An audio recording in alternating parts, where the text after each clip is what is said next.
Bueno, comentaba que ya estamos por la 8ª sesión, entramos en cuenta regresiva y quería hacer como una breve síntesis para que nos interesemos con el contenido de la sesión de hoy, pero sobre todo con los que vienen en las 5 siguientes sesiones. Lo que hemos trabajado hasta ahora son básicamente los contenidos del Basta Ya, del capítulo 1 hasta el capítulo 2. Han sido presentaciones que, como ustedes bien han visto, han intentado abordar los temas de los orígenes del conflicto, los actores armados, las dimensiones del conflicto, las modalidades de violencia en el marco del conflicto armado y algunos factores explicativos acerca del conflicto armado. Las últimas sesiones estuvieron dedicadas al tema de tierras, que, como ustedes saben, es uno de los temas con más peso explicativo frente al conflicto. También abordamos el tema del narcotráfico y presencia desigual del Estado en las regiones. La sesión pasada, donde asumimos con Jaime Zuluaga, con José Antequera y con Yesid el tema de la exclusión política como un factor explicativo de las dinámicas del conflicto, y con la sesión de hoy, que va a trabajar el tema de justicia, estaríamos cerrando esas reflexiones acerca de los factores explicativos del conflicto armado.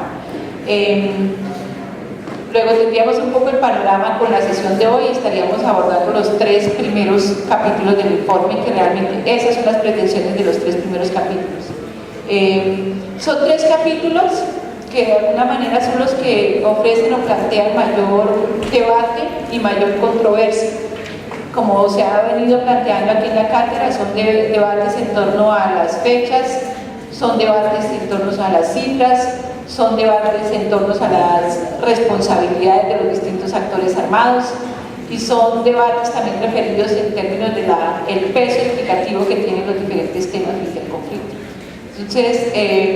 esos debates son los que estamos también aspirando que ustedes asuman tanto en los foros como en los ensayos que se están desarrollando en el marco de esta Cámara. Aquí vamos a entrar con las sesiones siguientes. Las sesiones siguientes van a trabajar básicamente sobre los 3 siguientes capítulos del informe y cambian la tónica, cambian un poco la lógica de la discusión, porque lo que entramos en adelante es fundamentalmente en términos de los impactos que ha causado el conflicto, y esos impactos están muy escritos, muy leídos, muy analizados desde la perspectiva de las voces y los testimonios de las víctimas. Vamos a entrar también en las estrategias de resistencia y las estrategias de memoria de las víctimas, y una sesión especial que quisimos también plantear en esta cátedra, que son los otros lenguajes de la memoria, apelando un poco a los recursos artísticos, fotográficos y museísticos que tiene el tema de la memoria. Eso nos va a ocupar las siguientes 5 sesiones. Para las siguientes 5 sesiones vamos a tener participación de víctimas que nos van a plantear sus reflexiones como ponentes y con guías de ponentes también en esta cátedra. Vamos a tener la presencia de víctimas en la próxima sesión, la del 18 de octubre, y vamos a tener la presencia de algunas víctimas de organizaciones en las dos últimas sesiones. Felizmente coincide la última sesión de la cátedra, que está prevista para el 22 de noviembre, con un encuentro de víctimas que hay en Bogotá, y esto a manera de estímulo para los y las estudiantes particularmente. Un grupo de más o menos 30 víctimas de las regiones van a asistir a la sesión del 22 para observar la presentación que ustedes van a hacer de sus muestras creativas con respecto al Basta Ya. Entonces, esa va a ser un poco la dinámica ya de esta segunda parte de la cátedra. Entonces, con esta sesión de hoy estaríamos concluyendo y estaríamos cerrando el tema de los factores explicativos del conflicto. Bien, nos acompañan hoy 2 ponentes, Patricia Linares y Luis Carlos Sánchez. Desafortunadamente Rodrigo Primi, que lo teníamos invitado a esta sesión, no nos pudo acompañar porque no se encuentra en el país, pero Luis Carlos ha trabajado de manera conjunta con Rodrigo y sabemos que puede hacer una presentación bastante completa de este escenario. Vamos a iniciar la presentación con Luis Carlos Sánchez. ¿Qué le hemos pedido a Luis Carlos? Luis Carlos fue de hecho coautor del informe Basta Ya. tuvo un protagonismo muy importante junto con Rodrigo Primi en la elaboración del capítulo 3 del informe Basta Ya, que es el capítulo referido donde abordamos el tema de justicia. Luis Carlos es politólogo y es historiador de la Universidad Javeriana, magíster en filosofía también de la Universidad Javeriana. Es investigador del Grupo de Memoria Histórica en la línea de justicia, guerra y memoria, y pues ha tenido ya una larga trayectoria Luis Carlos en estos temas de la justicia en relación con la memoria desde su trabajo con el Centro Nacional de Memoria Histórica. A Luis Carlos le hemos pedido básicamente que centre su intervención en términos de las relaciones entre justicia y guerra.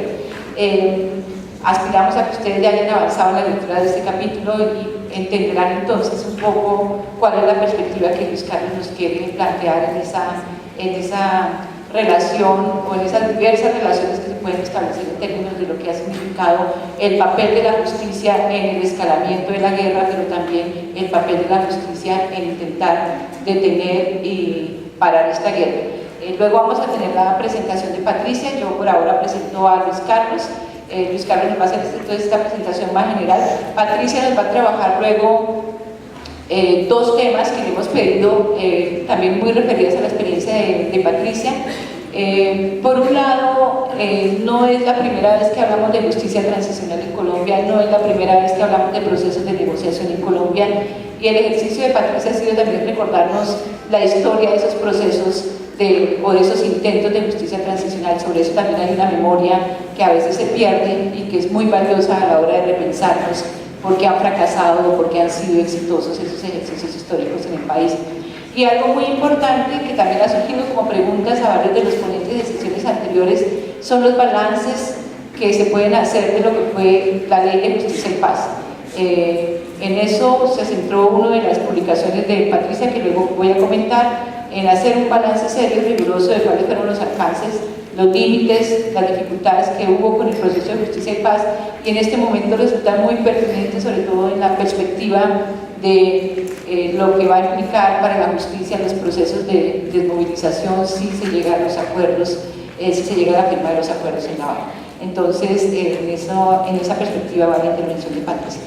Como tenemos hoy dos ponentes, cada uno va a contar con un tiempo de entre 50 minutos y una hora, y luego vamos a dar un lugar para las preguntas, y tiene la palabra Luis Carlos.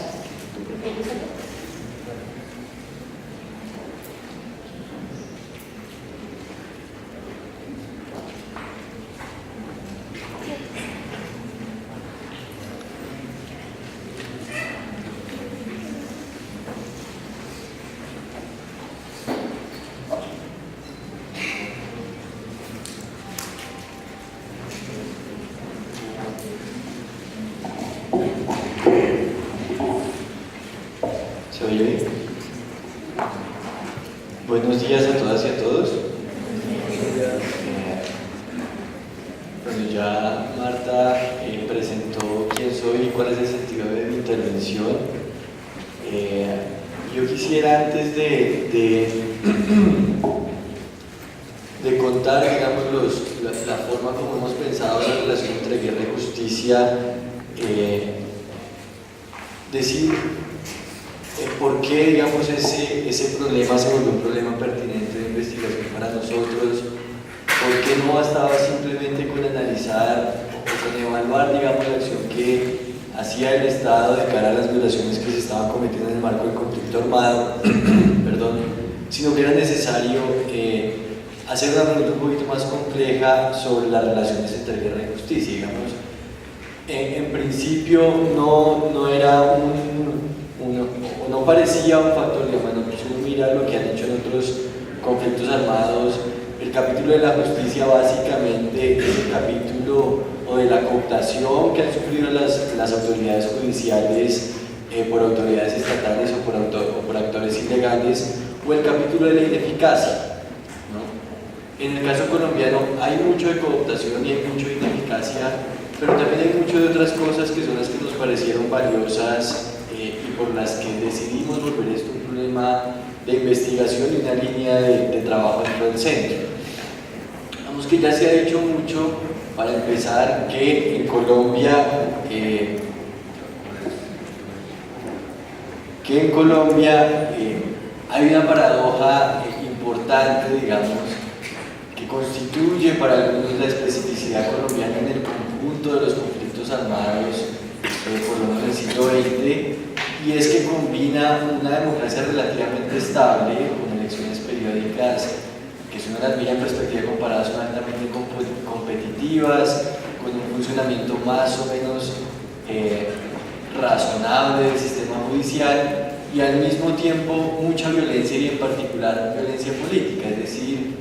represión, violencia ligada, digamos, a la contención de la expresión de disidencias políticas. Esa paradoja ha dado mucho que pensar, ¿no? Algunos sostienen que se trata de una democracia que funciona, digamos, de manera relativamente limitada porque hay una amenaza terrorista que la limita, que cuestiona su funcionamiento, que la hace operar de manera distorsionada, en fin, y hay algunas razones detrás de esa interpretación. Otros señalan que el vínculo entre democracia y violencia en Colombia es un poquito más estructural, que de algún modo la violencia es el reverso necesario de las formas democráticas en Colombia, y que de cierto modo la forma como funciona nuestro régimen político, tanto en lo que tiene que ver con el gobierno como en lo que tiene que ver con la construcción de legitimidad, pasa por la violencia. Digamos que nosotros nos movemos entre esas dos tesis grandes, que ya les voy a mostrar cómo. Pero entonces, lo primero es ubicar esta tensión en la paradoja colombiana. Tematizar la relación guerra-justicia es preguntar de un modo distinto acerca de la configuración entre guerra y democracia en Colombia, y tratar de encontrar, digamos, las vías para para deponer el funcionamiento de esas dos cosas en su relación. Que la democracia colombiana debe estar articulada con la guerra, en parte pasa por tramitar los legados autoritarios de la justicia que se han constituido en medio del conflicto armado. Entonces, si quieren,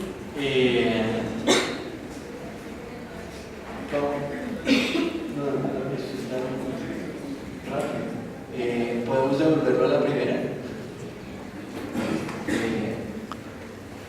Listo. Ahora, quedémonos ahí un rato. Listo. Entonces, había, digamos, tres tesis básicas antes de estas organizadas del capítulo de por qué para nosotros era relevante estudiar la justicia en el contexto colombiano y cuál era la particularidad de la justicia en el contexto de nuestro conflicto. Entonces, había una básica, y es la tradición legalista de Colombia. Es una tradición legalista que es importante, que ha opuesto límites significativos a caudillismos o al desarrollo de instituciones autoritarias, y que no se puede menospreciar, ¿no? A veces, digamos, ha sido objeto de críticas muy fuertes por el hecho de que a veces parece más una ideología que encubre la exclusión y la explotación de las personas antes que brindarles salidas para la resolución pacífica de sus conflictos, pero en todo caso es importante, ¿no? Si uno habla, por ejemplo, en perspectiva comparada, es muy difícil que otra democracia, y en particular que otro sistema judicial, hubiera podido contener el poder personal, digamos, que alcanzó a tener la anterior administración, a diferencia de lo que ha sucedido en otros países del continente. Las otras instituciones judiciales tienen muchas más limitaciones para garantizar la contención del poder ejecutivo. En Colombia, en cambio, no solamente es capaz, sino que ese esfuerzo de la justicia es relativamente legítimo, ¿no? Lo segundo es digamos, el hecho de que en Colombia hay lo que Teófilo vino a contarles en algún momento, presencia diferenciada del Estado, ¿no? Y que eso se expresa de manera fuerte en la forma como se administra también justicia, ¿no? Entonces, también estudiar la presencia diferenciada del Estado quiere decir también estudiar las capacidades diferenciadas del Estado para tramitar conflictos en lo local, y también de articular su funcionamiento en lo local, lo regional y lo nacional en función de la garantía de derechos individuales o de derechos humanos, ¿no? Entonces, hay también un problema de presencia diferenciada del Estado que se manifiesta particularmente si estudiamos el funcionamiento de las instituciones judiciales. Y finalmente, y relacionado con la tradición legalista, está también una tradición que es importante de independencia judicial, ¿no? Que tiene, digamos, dos expresiones fundamentales,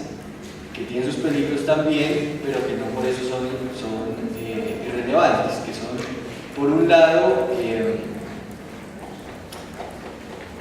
el hecho de la tradición histórica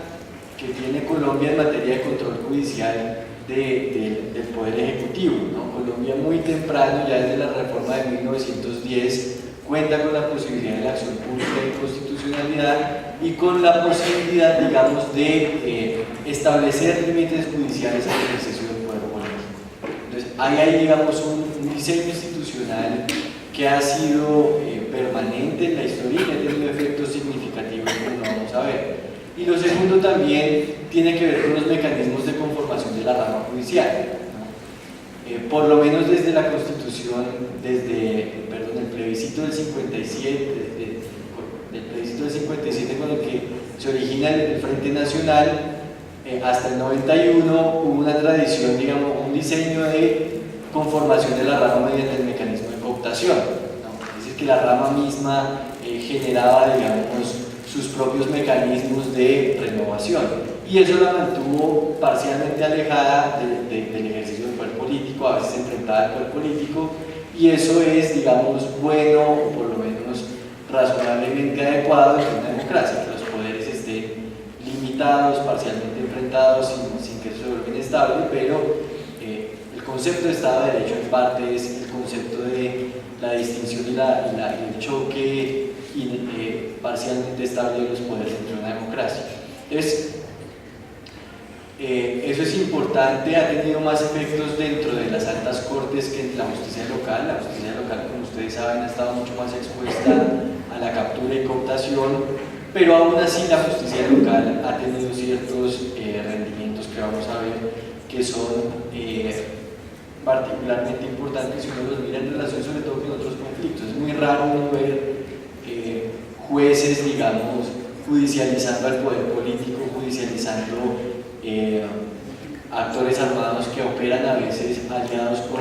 sectores de la fuerza pública en otros conflictos distintos del colombiano. El colombiano eso pasa y por eso también la justicia ha sido víctima en buena medida de esta guerra.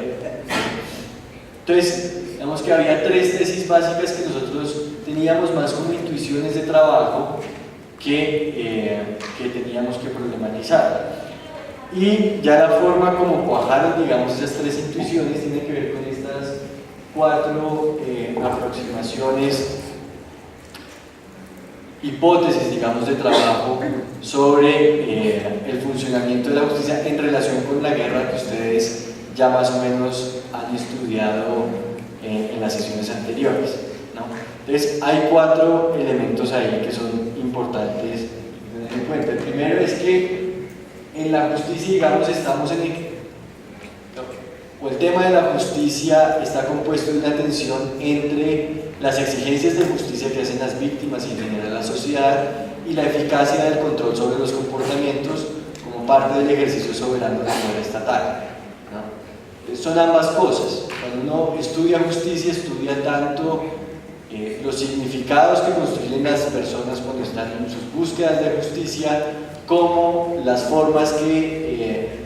el soberano estatal impone, digamos, para la tramitación de conflictos y para la reducción, digamos, de la inestabilidad que puedan generar esos conflictos, ¿no? Entonces, el capítulo que ustedes están leyendo y en general nuestras tesis tratan de equilibrar esas dos cosas, tratan de equilibrar la búsqueda de la justicia con los problemas, digamos, del control asociado al ejercicio del poder judicial. Una segunda tesis básica es que este sistema es un sistema judicial débil, parcialmente desbordado por la guerra, o desbordado por la guerra parcialmente, pero que no ha sido irrelevante tampoco para el conflicto armado. Y es un sistema judicial débil y uno lo puede ver, por ejemplo, en el tema de la impunidad. Ustedes sabrán, y si no, pues les cuento, que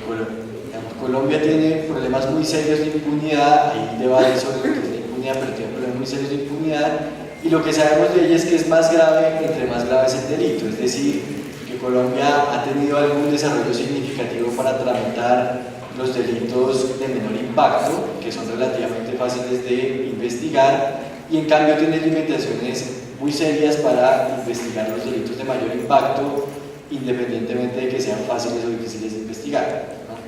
Que es una de las tesis que ahorita sacó un libro importante de justicia que se llama Esfuerzos Irracionales, que lo recomiendo, y que tiene que ver justamente con este tema, ¿no? Entonces, por ejemplo, en temas de homicidio parece que Colombia está por encima todavía del 95% de impunidad, es decir, que alguien que comete homicidio tiene muy poca probabilidad de ser capturado y mucho menos procesado por las instituciones del Estado, y eso todavía sucede. Y hay factores que explican eso de diferente índole, ¿no? Hay unos que tienen que ver más con problemas normativos, de leyes que están mal diseñadas, otros que tienen que ver con problemas, digamos, técnico-operacionales, más de diseño institucional interno de la Administración de Justicia, otros que tienen que ver con problemas más políticos, de falta de recursos, de falta de apuestas estratégicas, de falta de una política criminal fuerte, y hay otros que tienen que ver con problemas más sociales,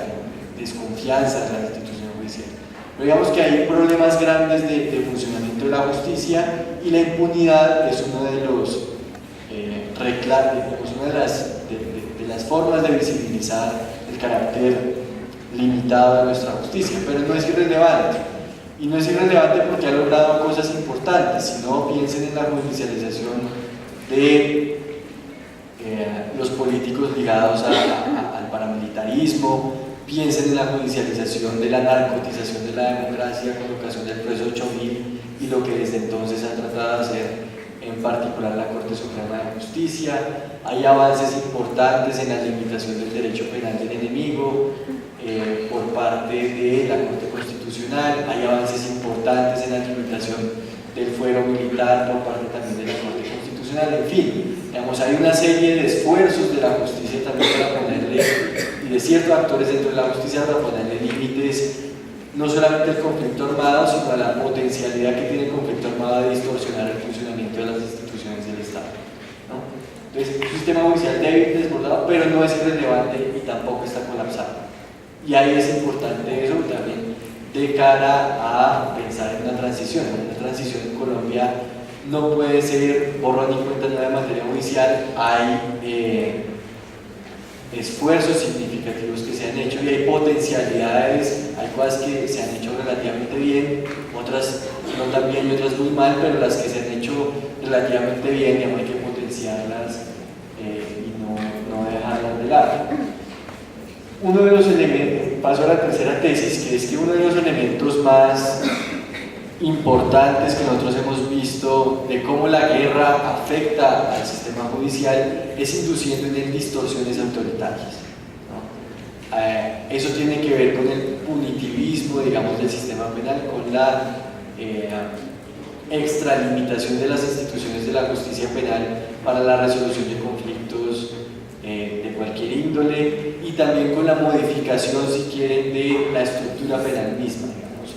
el sistema penal en algunos momentos de nuestra historia ha sido una herramienta de persecución de las diferencias políticas, y eso en parte por ciertas distorsiones que fue acumulando la guerra dentro del sistema judicial,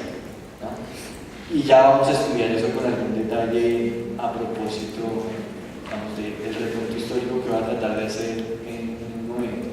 Y finalmente hay una cuarta tesis que nos parece que es muy importante o que nos ha servido para articular la historia de la guerra y la justicia, y es la tensión entre delito político y guerra criminal, ¿no? Que es una discusión que tiene que ver tanto con el lenguaje propio judicial y sus propias dinámicas, digamos, objetivo-jurídicas, ¿no? Pero también con las transformaciones que va sufriendo la guerra y con las exigencias que esas transformaciones le imponen al funcionamiento del sistema judicial, ¿no? Y también con las posibilidades de formular salidas judicialmente sostenibles y políticamente razonables a el conflicto armado interno, ¿no? Vemos que también hay, si quieren, una especie de trampa judicial en la que puede caer un proceso transicional si, si no se cuestionan las distorsiones en las que ha caído la justicia colombiana por cuenta del conflicto, y si no se recuperan también las tradiciones que dentro de la justicia misma pueden abrir campos para la negociación. Entonces, estas son cuatro, si quieren, al principio hablábamos de tres intuiciones básicas que eran tradición legalista, independencia judicial y presencia diferenciada de la justicia, que se articulan en cuatro hilos conductores de nuestra reflexión sobre la relación entre guerra y justicia, que son estos cuatro. Y ahora paso entonces a exponer brevemente cómo nosotros hemos visto que han funcionado históricamente estos cuatro hilos en la guerra colombiana. Entonces, si quieren, me ayudan pasando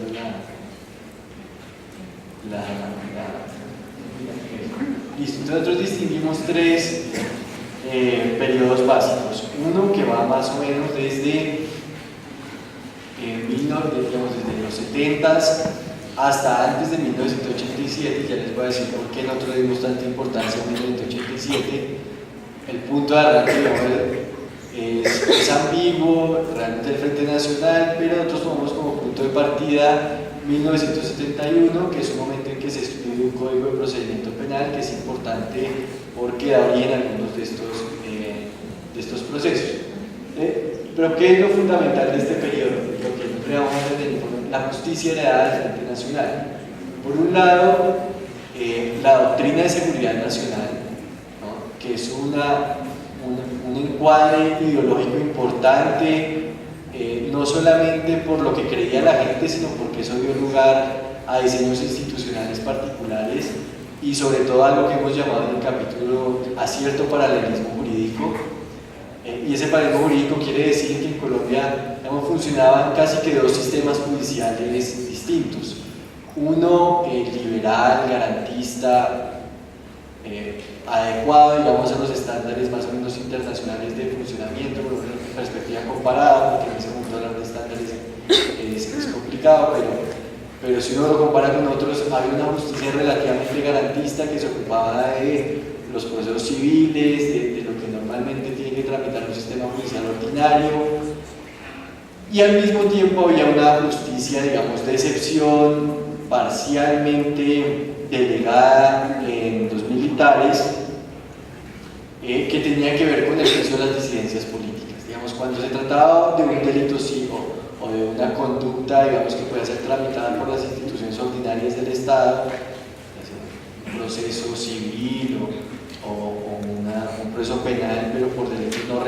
no tenían connotación política, pues funcionaba con las limitaciones usuales de un sistema judicial débil financieramente, un sistema montado, digamos, en garantías civiles básicas o instituciones, digamos, liberales propias del derecho penal moderno. Pero cuando se trataba de delitos con connotaciones políticas, había un sistema paralelo procesalmente mucho menos garantista y parcialmente delegado, como les decía hace un momento, en las fuerzas militares. Y esto es importante tenerlo en cuenta porque es algo que a veces, digamos, nuestra generación, la mía, que es un poquito mayor que la de ustedes, y la de ustedes por supuesto, no tiene muy presente, y es que hasta 1987, por eso escogimos esa fecha, los militares podían juzgar civiles,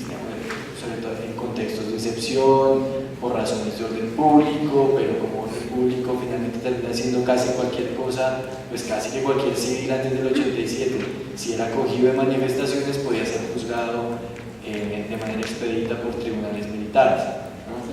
Entonces, aquí, y esa fractura, digamos, dentro de las formas de garantizar derechos fundamentales, pues es lo que nosotros llamamos el paralelismo jurídico. En segundo lugar, un elemento clave aquí es que para caracterizar mejor ese paralelismo jurídico, la forma como se atendieron las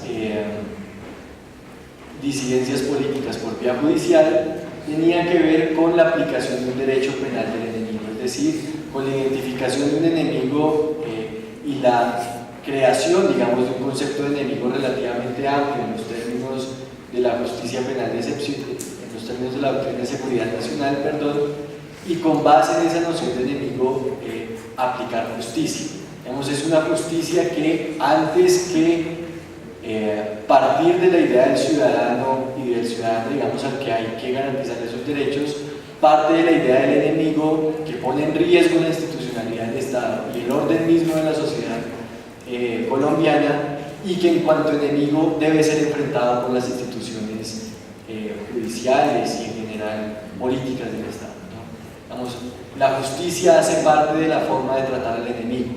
no de las garantías fundamentales para los derechos de los individuos, ¿no? Eso es importante y tiene que ver con el peso progresivo que va ganando la jurisdicción militar sobre civiles, que al principio, si uno la ve históricamente, digamos, en la Constitución del 86 no estaba autorizada, los primeros decretos que tratan de crearla, digamos, están ligados a el intento, digamos, de golpe de Estado contra López Pumarejo en el 44, después en el marco del Bogotazo se amplía un poquito la competencia de los militares en relación con ciertos hechos de connotación política, y el Frente Nacional, a medida que se van produciendo ciertas crisis periódicas de estabilidad del régimen, de hegemonía, digamos, de lo que en ese momento era su clase dirigente, va ampliando también el dominio de competencia de las fuerzas militares, ¿no?, en materia, digamos, jurisdiccional. Al punto pues que ya en los 80s, después de 21 años largos, digamos, de estados de excepción continuados o renovados, digamos, cada cierto tiempo, buena parte de las conductas penales que estaban establecidas en los códigos podían ser interpretadas como de competencia militar, siempre que se desarrollaran en zonas de orden público, siempre que se desarrollaran en el marco de asociaciones colectivas, en fin. Vamos, hay una tendencia progresiva a ampliar el ámbito de aplicación del derecho penal del enemigo sobre la base de ampliar la competencia de los militares en el juzgamiento de civiles. Esto produjo un problema muy grave, y es no solamente que creó un sistema judicial poco garantista en relación con las disidencias, sino que lo volvió sumamente inestable, ¿no? Porque uno de los elementos básicos, como les decía hace un momento, de cualquier Estado de Derecho es garantizar, digamos, la complejidad en el funcionamiento de sus instituciones, complejidad que tiene que ver tanto con la limitación interna de sus poderes como con la limitación externa, digamos, con el hecho de que no invada otras esferas para los que a las que no está autorizada invadir, ¿no? Lo que vimos por medio de la creación del concepto del enemigo interno sobre la base de la doctrina de seguridad nacional es que el intento de simplificación del sistema judicial, es decir, de convertirlo en una herramienta de lucha contra el enemigo, terminó volviéndolo sumamente inestable, porque el enemigo es cambiante y va siendo necesario que se cambien las normas de juzgamiento, sobre todo los tipos penales y sus definiciones y dosificaciones punitivas, de manera constante en el tiempo. Entonces, lo que teníamos al final de los 80s era un agregado de disposiciones penales, algunas de ellas contradictorias mutuamente, que no brindaban ningún tipo de seguridad y que antes bien lo que hacían era desestabilizar, digamos, el funcionamiento de la justicia. Internamente la justicia, con el fin de volverse más simple, se volvió más inestable y trató de volverse más simple construyéndose a sí misma, en lo que tiene que ver con delitos de connotaciones políticas, un instrumento más de guerra y de contención de la movilización popular, ¿no? Claro, ahí hubo y ahí paso al siguiente punto, pero es un funcionamiento que uno no puede decir que toda la justicia estuvo comprometida en esa distorsión, aunque la tendencia estructural es a partir, por un lado, el derecho, digamos, ordinario, normal, en el que trata de funcionar la justicia con garantías, y por otro lado generar instituciones casi que de persecución al enemigo, no toda la justicia fue así, y ella misma, incluso sin que otros poderes se lo exigieran, y sin que hubiera en ese momento una vigorosa movilización social exigiendo que esto, digamos, que la transformación judicial se produjera, también la justicia trató de ponerle límites a esto. Y uno de los elementos significativos al respecto de la sentencia, una sentencia que hizo la Corte Suprema en el 87, que declaró inconstitucional en cualquier situación el juzgamiento de civiles por parte de militares. Que eso, una decisión de ese calado, produjo efectos muy significativos dentro de la justicia, digamos. Limitó de manera importante la competencia que tenían los militares, restringió la competencia de los militares simplemente a los delitos que se cometían por militares en servicio. Después ya hablaremos de eso, se interpretó qué quería decir relacionados con el servicio y eso, pero en principio esa decisión es importantísima y tuvo efectos en su momento complejos pero importantes, y por lo menos a nuestro juicio avances significativos en lo que tenía que ver con la protección de los derechos individuales, ¿no? Entonces ahí hay también cosas que hace la justicia que son importantes. Está esa sentencia, está también en su momento el choque que hubo con el gobierno Turbay, cuando el gobierno Turbay quería hacer una reforma constitucional bastante ambiciosa que fue duramente cuestionada en organismos judiciales y finalmente no pasó y terminó sacándose el decreto de seguridad nacional. Pero es importante también que incluso en un gobierno, digamos, relativamente autoritario como era el de Turbay, la justicia también, digamos, hay antecedentes, digamos, del activismo judicial para poner límites al poder ejecutivo, ¿no? Y eso, digamos, en las altas cortes, pero si uno ve también en lo local, y una de las cosas que nosotros veíamos en muchos de los informes de memoria histórica es la capacidad que, o más bien la